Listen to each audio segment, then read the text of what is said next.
Thank you, Madam Chair. I thank our witnesses for being here today.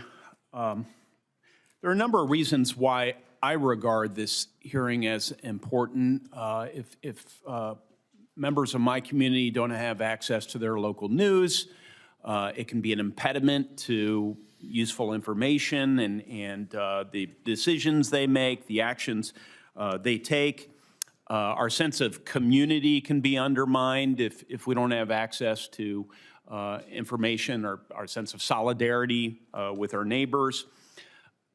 But I actually think what's most at stake is our democracy. If I don't know what's happening in the local planning meeting, if I don't know what's happening in the school board, if I don't know where monies are being invested locally as it relates to road projects, it's hard for me to cast informed votes at the ballot box. It's hard for me to meaningfully engage in democracy at the local level. Mr. Waldman, you've spoken to this issue of localism. Could you just take the predicate I've laid and unpack a bit more, say in the next 30 seconds or so, why this hearing is so important to you and should be important to my constituents? Well, you put it very eloquently. I mean, on some level, there's really concrete harms, literally more government waste and corruption. There's less knowledge about things, but it is also about community and cohesion of community. What we are seeing now as local news has contracted, it's actually led to more polarization. And that's because you don't have the news about the things that bind us together, whether it's the high school sports team or the new theater experience or the inspiring teacher that just passed away that you learned about. These are things where make people, instead of looking at their neighbors as cartoon characters or caricatures, as actual neighbors. And we have this twisted phenomenon. It strikes me as twisted. Others have, I think, come to regard it as just the way things are, where even local news is becoming nationalized. Exactly. Fitting into a national narrative. Completely unhealthy, superficial, I should add, in terms of how we look at some local issues, and it sells short our citizens as we try and provide them the feedstock to be engaged members of the community. They don't have access. We don't have access. I'll personalize it oftentimes to engage in local issues.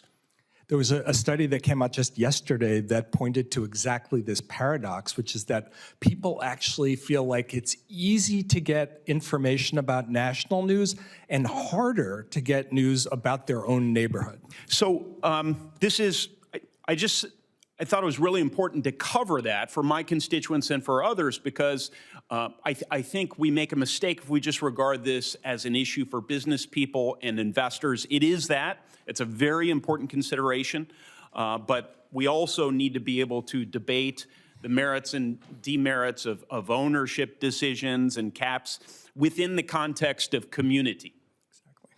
Exactly. Mr. Leggett, if the status quo as it relates to the ownership cap, something we've discussed at some length here, were to remain the same, what would be the impact to local broadcasters 10 years down the road? And what would that mean to my constituents in the state of Indiana?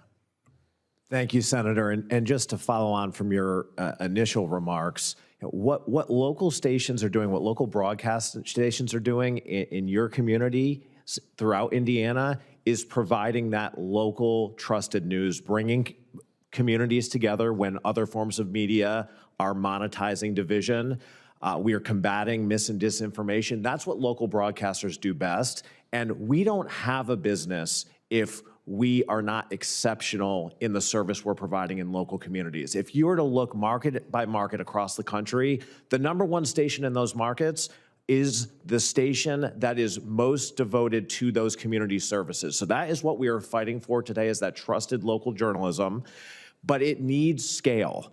Right? I alluded to it previously and in my testimony, but today as a standalone, more than half of local broadcast newsrooms in this country are not profitable.